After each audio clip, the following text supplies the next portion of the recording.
Hello, my name is Dr. Manny Straehle.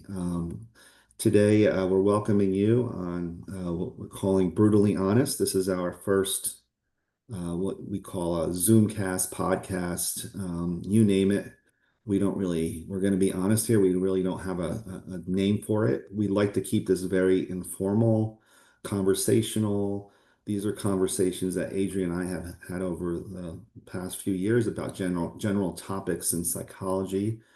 Um, and we're very passionate about this topic. And today we're going to talk about honesty. But before we go on there, I'm going to let Adrian introduce himself and then I'll introduce myself.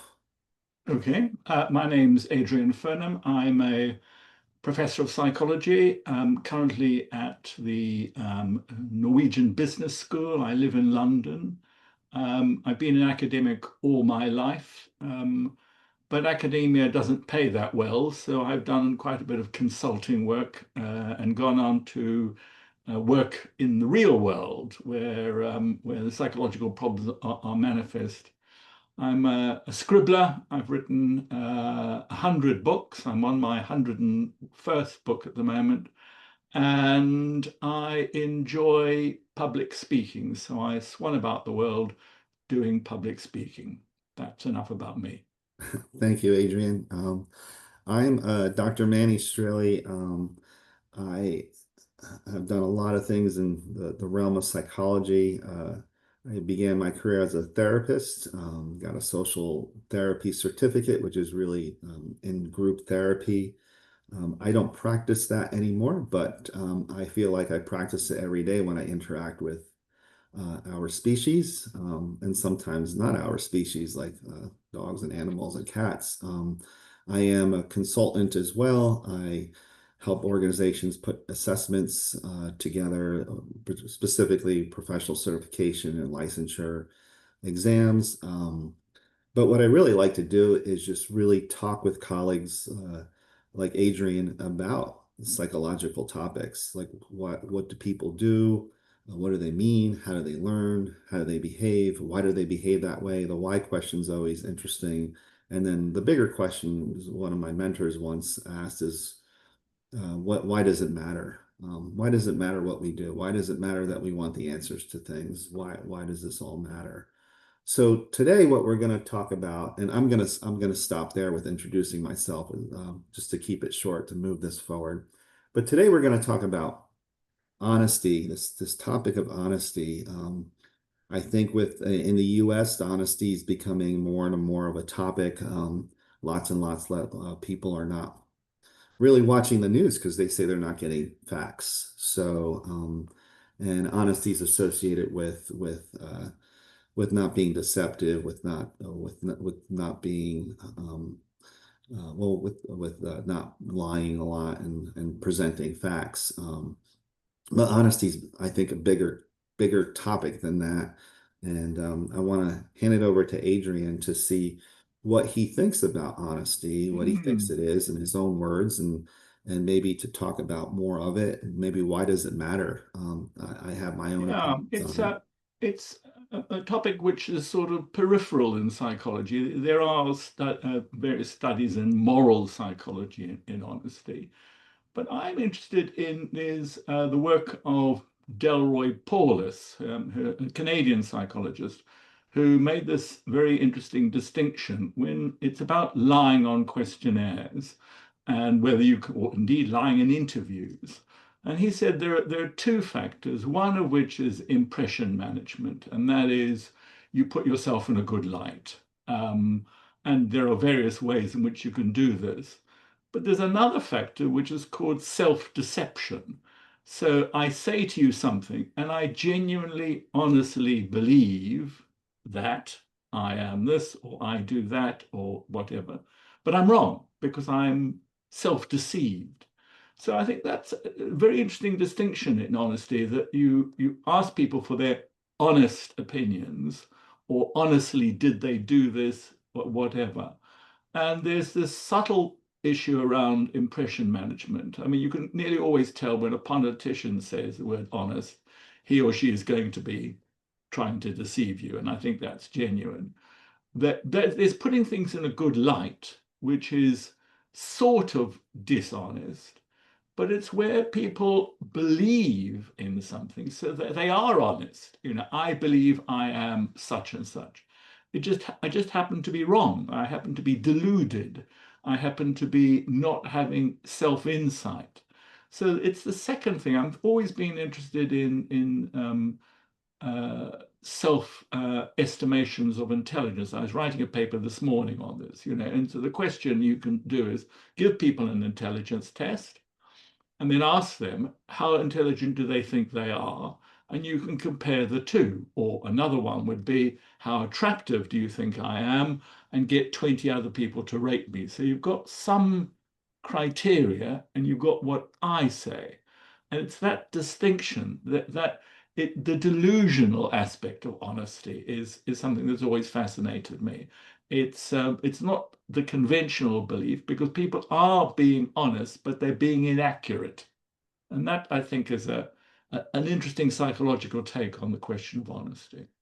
Yeah, that falls more into how self-genuous you are, in the Yes, sense of, and then it goes into self-awareness. How aware are you? And that's really the work of therapy essentially, is trying to teach someone how to become more self-aware of themselves. Because if they think they're this way and everyone's thinking that way, then there's usually a problem with that person typically. yes, And one of the yes. activities that we did as a therapist would be like, I want you to go home and I want you to ask people on a scale of 1 to 10 how happy you are. And this person thought they were a 10, and they come back to me and they say they're a 2. And then we go, well, why do you think that is? Why do you think, you're incongruent, like the kind of behavioralists like to call that. I think it was it Seligman or Beck that termed the word incongruence of that, the cognitive dissonance it was. So they have that difference of that. So I find that really interesting as well, where they may have their intentions is to be honest, but they're inaccurate at the end of the day. So it's Yes, that I think is a very psychological take on honesty. It's they intend to be honest, but they're inaccurate. And in that sense, they're not dishonest. They are honest to themselves, but not accurate. yeah. Now, I think when you talk about politicians, that's not the case. I think they certainly know. But it's usually talking about self and your own motives about doing things. And one of the things I think, as psychologists, we can measure ability very easily. I think we're very accurate at that. We can measure personality very well, but I'm not sure we can measure motivation very well. And the reason is, the question is, can you tell me what motivates you? Honestly, what really motivates you? I always say to people, I think I've told you this, what motivates me is fun, money, or data. So when people ask me to do something, the question is it going to be any fun? If it is a lot of fun, I'll do it. If it's not going to be a lot of fun, you've got to pay me a lot of money, or you provide me with data. I'm a psychologist very interested in psychometrics and data analysis. But the issue about the self-awareness and the honesty here is, could I honestly tell you what motivates me? Do I really know? Observers will say I'm motivated by something. And I think by and large, you measure motivation by values. Is it of importance to you? But the study of honesty is, it doesn't appear to be a personality variable. It's sort of thought of as a personality variable in one of the systems, the Hexaco system, which suggests that people are you can put yourself on a dimension. We also can measure it in terms of psychopathy. So, the interesting thing about psychopaths is not only they don't care about lying, they'd even make that distinction. So we do a lot of work on delusions. We do work on the assessment of liars, but the honesty concept slips between a lot of cracks, I think, in the psychological literature, or at least from my perspective. Yeah, it's a slippery one. And I think I think it's kind of like love, it's a slippery Yes. construct, it has multiple dimensions. It's one of those inherently multifaceted words that can mean a lot of things. Like when I first revisited this concept of honesty, I sort of said, okay, well, what's the difference between that and authenticity? What's the difference between that Mm, and genuineness? And in therapy, we really focus on authenticity and genuineness. We don't really talk about whether someone's telling us. I mean, we observe it whether someone's factual or not, and it becomes apparent if they're very infactual very quickly. yes. But Yes. for the most part, if you have someone who's infactual, what do you do with them? You still have to work with them and find ways that they want to change and what their goals are and what our goals are. But what's also kind of interesting is, the world of social constructionism and postmodernism and in the therapeutic world, where we're encouraging people to take on different roles.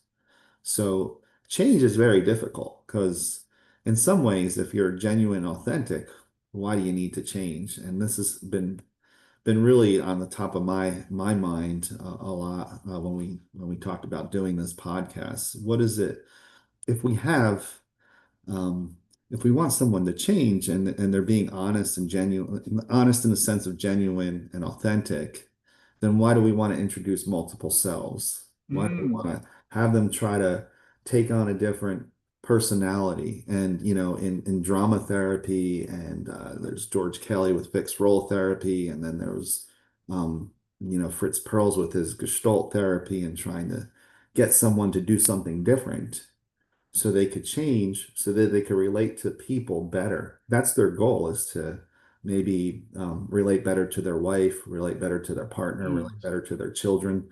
So we have to try to they understand that there's something going on with them that they need to change, and it's in their awareness. So now we have to motivate them, and so now we have to have them being a little dishonest of their true self. Well, So it's we're interesting. introducing error in some ways from a psychometric point of view. Well, I tell you what's interesting is this talk about authenticity at work. And I think you have three types of work, of labor.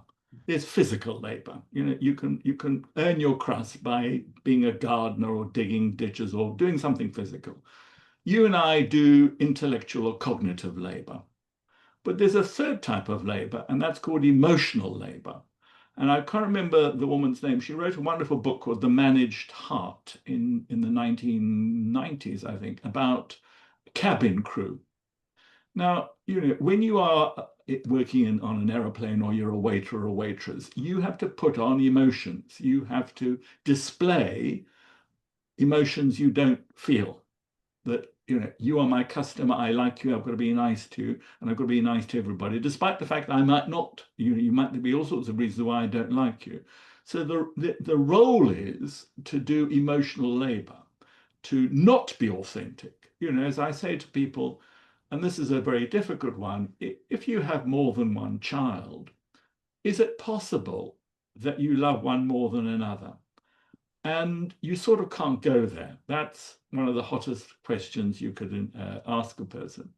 But it's most likely true that one of them is more favored than another. But you spend your whole life trying to equalize your display of love to not be totally authentic.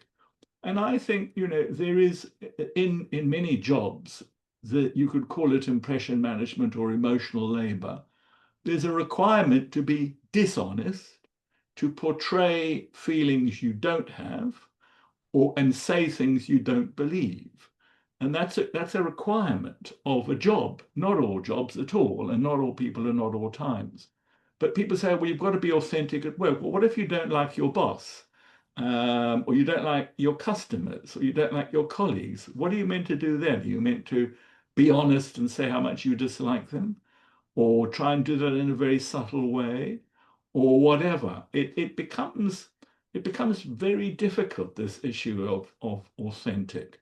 And what if you're authentically selfish? I'm a selfish person, and I'm going to be authentic, and I want from you. I'm not going to give to you, I want from you. So I can be honest and authentic, but very disagreeable. So I think there's a lot of talk about authenticity at work, and this issue about it's people saying, "I want to be myself. I want to be honest in the workplace." Well, fine, if the job requires that, or you're able to do it. As a university professor, I like some of my students more than others. Some of them I really don't like very much. Now, I should not let them know it. I should make my present to them, in a sense, all equally. And so, in that sense, I'm being both dishonest and inauthentic. So, I don't, when people say to me, we must be authentic in the workplace, I say it depends on what type of work you do and when things occur.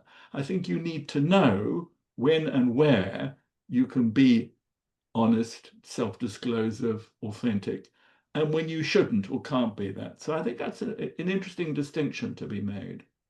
I mean, that's a really good point. So, I mean, that connects with something that happened to me last week. I was leading a a meeting with the really I have the privilege of working with experts across talented experts that I admire a lot across various industries, and this group just they just wanted to take over the process, and it was very difficult to manage that because they're leaders in their world, and they lead groups a lot of times. So if I didn't want to get the job done and be authentic and and honest, then I would have just, argued with them the whole time.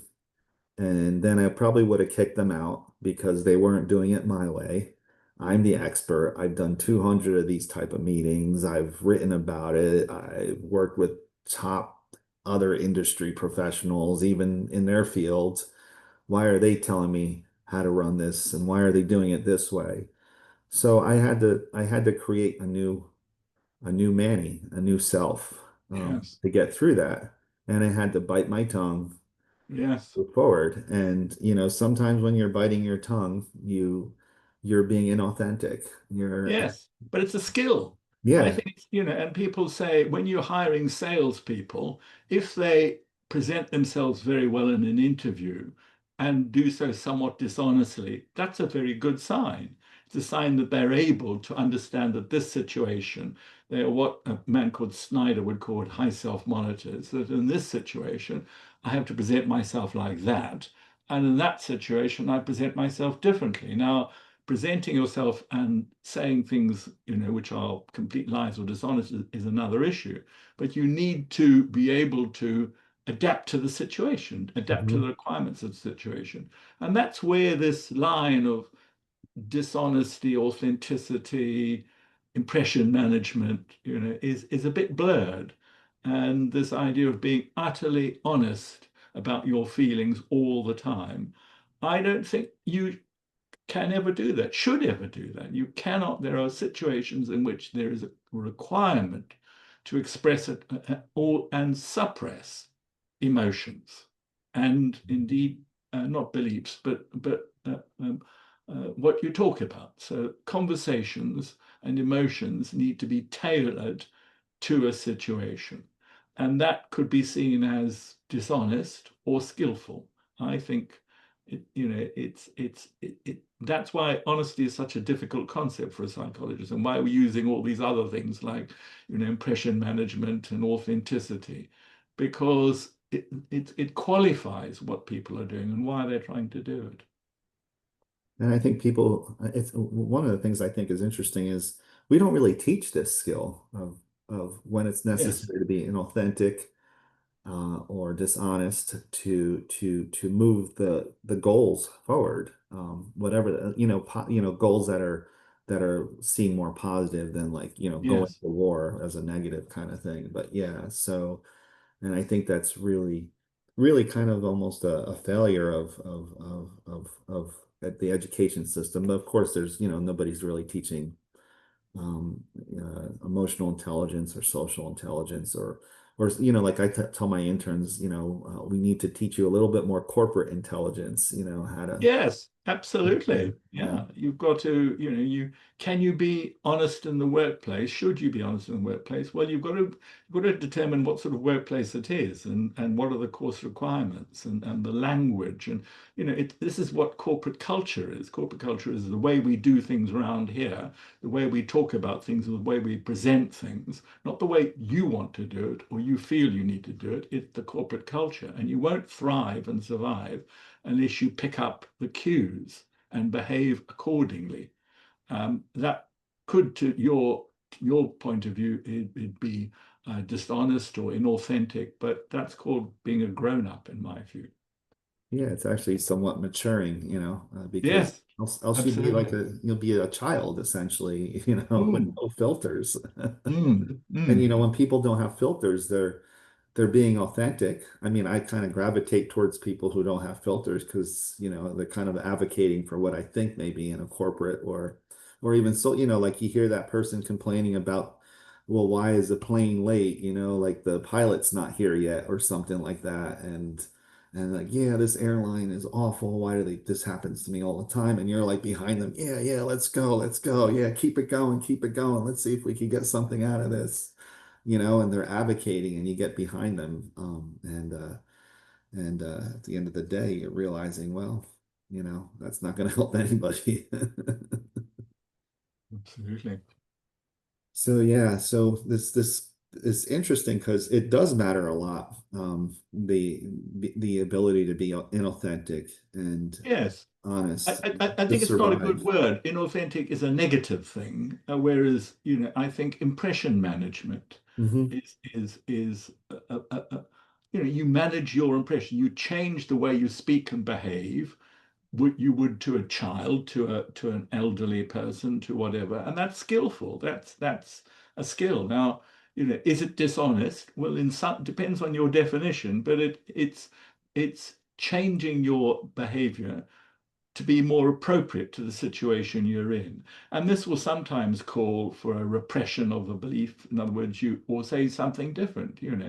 Um, if it's the issue of attractiveness, and you ask how many times a day do you tell white lies? And people say, well, how are you feeling? And you say, I'm doing fine. Or how do I look? You say, absolutely splendid. You look really wonderful. Whereas you don't believe that. And it's very difficult to say, well, is that dishonest? Is that impression management? Is that lying? There are some lines you have to draw, but to be skillful in adapting your conversation and persona and conversation to the situation is, I think, a very desirable characteristic in all adults. You need to know in which situations you can be completely authentic and honest, where you can say what you really believe to a person you trust and like and so forth. And we were nattering earlier about, self-disclosure. I've just written a paper on self-disclosure. I'm very interested in the self-disclosure around money habits. I'm writing a book on money at the moment, the psychology of money, and the extent to which it's totally inappropriate to disclose certain things about money, and certain other things are very important in talking about this issue. And to what extent should you talk to your children about money, about your not so much your attitudes towards money, but whether you've got enough money, how your money is invested, how honest should you be in educating them. We've known for a long time about sex education, and most parents are very concerned about that. And there's lots of talk of how you do this, how you talk to young people about sex honestly. But then less work on talking to young people about money honestly. So it's honestly being as factually as you know. And then there's this issue of self-disclosure. To what extent can you tell somebody close to you what you really think and believe about another colleague, about your boss, and so forth? And what are the consequences of disclosing honestly when they use that information against you or spread the information to others? And you will know about this as a therapist. Self-disclosure is a very interesting topic. It can be very inappropriate. You can tell people things they really don't want to hear, or you tell them they don't know what to do with the information you give them. And these are issues around honesty in exactly the same way, the holding of self-disclosure. Yeah, it's interesting because before we did this uh this pod or Zoom cast, I was that was something I was interested in. The question of if you disclose more, and is there a sweet spot in terms of the more likelihood you're perceived as being more honest? And I think that's a mental Yes, skill there. yes. I could disclose what my favorite food is. That's not really very interesting. I could disclose who my favorite politician is. That's getting a bit hotter. I could disclose aspects about my personal wealth or poverty and say there's a sort of dimension on what sort of what are the topics you talk about and to whom you self-disclose. And that, of course, is, and again, even when you're self-disclosing, are you being honest or are you deluded? When I tell you I really feel this or think this, sometimes, or particularly when you talk about your abilities or your habits or whatever, are you insightful enough to be honest in your self-disclosure? It gets complicated. Yeah, and there's I forgot her name out of it was a long time ago, those eyewitness studies and how inaccurate Yeah, individuals are of famous. yeah, of recollecting or remembering those instances that happened, and humans are terrible They really are. at eyewitness well remembering events in general. We embellish things. We It's a different story at the end of the day. So what are we really self-disclosing here? Yes, yes, absolutely. So yeah, that's something that was on top of my mind as well. This notion of self-disclosure and the frequency. We talk about it in therapy. It's a master skill. As you said earlier, it is a therapeutic thing that we dive into in graduate school and particularly our doctorate training. And I always thought it was interesting. I would want to connect with the client and I would say, hey, there's always always one question that's always happening when you're a therapist. If you get to that level is, am I in the room with the client or where am I? Yes, Am I here, present? yes, Presence, this yes, notion of presence, which is an yeah, old Freudian term, but at the same time, you're thinking like, okay, is this the time that I need to disclose this information to connect with this client? So when I'm already thinking about that, then I realize I'm no longer I had a master therapist. Like, well, when you're asking those questions, you're disconnected with the client. You should be like with the client, not thinking about what questions to ask the client. So and as novice therapists, you tend to go there. And even as master therapists, you do go there once in a while. Not You can't, I mean, in reality, and being brutally honest, you can't be focused on that person correct. 100% of the time. It's just In not, the yeah. business world, I've noticed sometimes if you've got people for a 2 day seminar and they're quite senior and quite close together, you try and encourage self-disclosure. And the two techniques I've noticed people do, one I remember you had to bring an object to the meeting, which helped people understand you. So I brought a radio, just a transistor radio, and I told the story of I grew up in Africa. My mother was a missionary, and we never had television. The radio was the source of all outside information for me. So I get talking about myself through this object, and it worked quite well. Somebody would bring a football or whatever, and they just self-disclosed. And interesting the depth of that, and the other one that I've done many times is you say to people, you have to say three things about yourself, two of which are true and one of which is not. And you have to, others have to guess which one it is. And you should make it quite amusing and quite insightful, not, I like strawberry ice cream or something like that, something personal. And if you get a few people at the beginning who model this process, in making it quite deep. You get amazing stuff very early on. And if you use humor and lightness of a game or whatever, you can get people to talk about yourselves. And frequently, after one of these sessions, people would say to me, I've worked with this guy for 20 years and I never knew that about him. So it's finding little techniques. This is not a one-on-one therapy. This is in a big group Yeah. for people to talk about themselves and talk about themselves out of a business context, about their personal lives, because you understand people better. Sometimes you get quite a shock when you hear what they say and do. So I've noticed the importance of getting, particularly where people don't think it's appropriate, that you go to work. I'm not interested in you as an individual. We've got things to do. We've got money to make. We've got designs to fulfill, and so on and so forth. So I don't talk to you about your personal life, your personal interest, men more than women, focused on something without much self-disclosure. I'll tell you one thing. I was coaching a man the other day, and he's on the spectrum, and he's an engineer, and he was talking about his secretary and how important his secretary was to him. And I said, well, how long has she worked for you? He said, oh, 20 years. I said, goodness, where does she live? He wasn't certain. Is she married? Wasn't certain. Did you have children? He wasn't certain.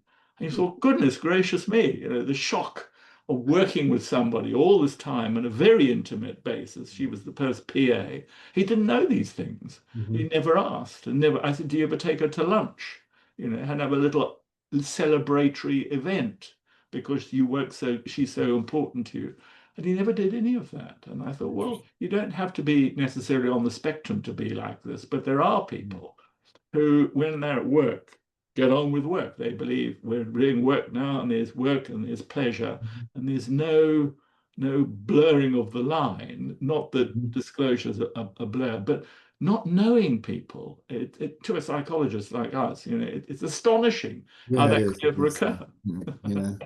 Yeah, there's no social curiosity, which is Yes, interesting. Yeah, but that's the spectrum stuff. Yeah. I think disclosure is such an interesting topic. And it's very important I think it's very important to develop relationships. We did a lot of stuff when I did some improvisational work, theatrical improv work, and mm, we played a lot of games. It was part of part of my social therapy. The One of the founders also founded um, a theater in New York City, and the Castillo Theater in New York City, and he brought in improvisation and theatrical improv into the therapy room often. And he actually said that sometimes I don't know what the difference between the two are. But it's interesting because when you did go to the theatrical games, and there was never a prescription of games, you could create any type of game. It's like children in the playground. They get to know each other by playing games, exactly. and he tried to bring that back into relationships a lot of times, like that playfulness that we lost Mm, as we grew mm, grow up, and to bring in people to talk about themselves is one of the most powerful things you can do in therapy. And I don't think we do a lot of it in the corporate world, or even in a yes, lot of yes, relationships. We don't have a playfulness in a lot of things, and it's a professional playfulness, yes. that we can really start relating to each other and get to know each other. And when you disclose, it's one way of getting to know each other. So Absolutely. so I thought that was always that skill that and the power of improvisation to